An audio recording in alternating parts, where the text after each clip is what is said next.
కొలగపూడి శ్రీనివాసరావు ఎమ్మెల్యేగా గెలిచిన నాటి నుంచి తన వివాదాస్పద వ్యవహార శైలితో టీడీపీకి ఇబ్బందులు తీసుకొస్తూనే ఉన్నారు.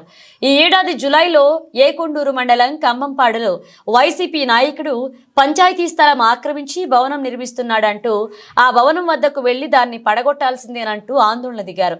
ఉన్న పళంగా భవనాన్ని పడగొట్టలేమని, ప్రొసీజర్ ప్రకారం చర్యలు తీసుకుంటామని అధికారులు చెప్పినా ఆయన ససేమిరా అంటూ అక్కడే బైఠాయించారు.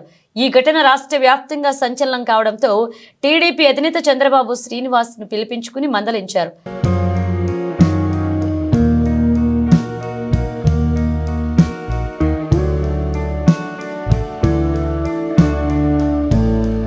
ఆ తర్వాత కూడా ఆయన తీరు మారలేదు.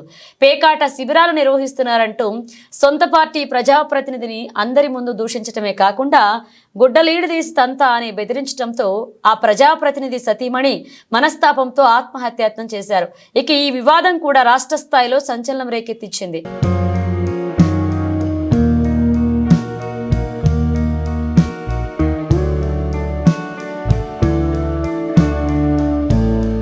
తిరువూరు నియోజకవర్గంలో కొందరు తెలంగాణ ప్రాంత వ్యక్తులు అక్రమంగా మట్టి తరలిస్తుండడంపై పత్రికల్లో కథనాలు రావడంతో మీడియా ప్రతినిధులపైన సామాజిక మాధ్యమాల్లో ఎమ్మెల్యే విరుచుకుపడ్డారు. ఎమ్మెల్యే తీరుతో విసిగిపోయిన నియోజకవర్గ టీడీపీ నాయకులు పెద్ద సంఖ్యలో పార్టీ ప్రధాన కార్యాలయానికి వెళ్లి ఆయనపై ఫిర్యాదు చేశారు. దీంతో పార్టీ పెద్దలు జోక్యం చేసుకుని ఇరు వర్గాలకు సర్ది చెప్పారు. అప్పటి నుండి సంయమనంతో ఉన్న ఎమ్మెల్యే మంగళవారం ఒక్కసారిగా తన ప్రతాపాన్ని మళ్లీ ప్రదర్శించారు.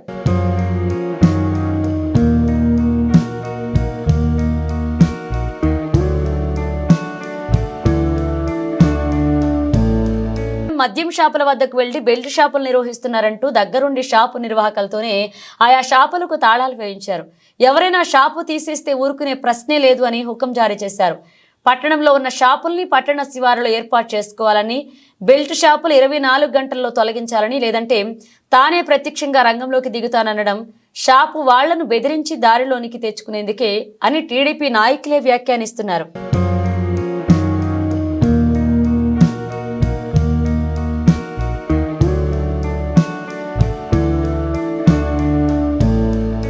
మద్యం షాపుల నిర్వహణలో లోపాలు ఉంటే ఎక్సైజ్ అధికారులకు ఫిర్యాదు చేసి చర్యలు తీసుకోవాలని ఆదేశించాల్సిన ఎమ్మెల్యేనే ఇలా షాపుల మూయిస్తూ దాదాగిరీ చేయడం ఏమిటనే చర్చ నడుస్తుంది.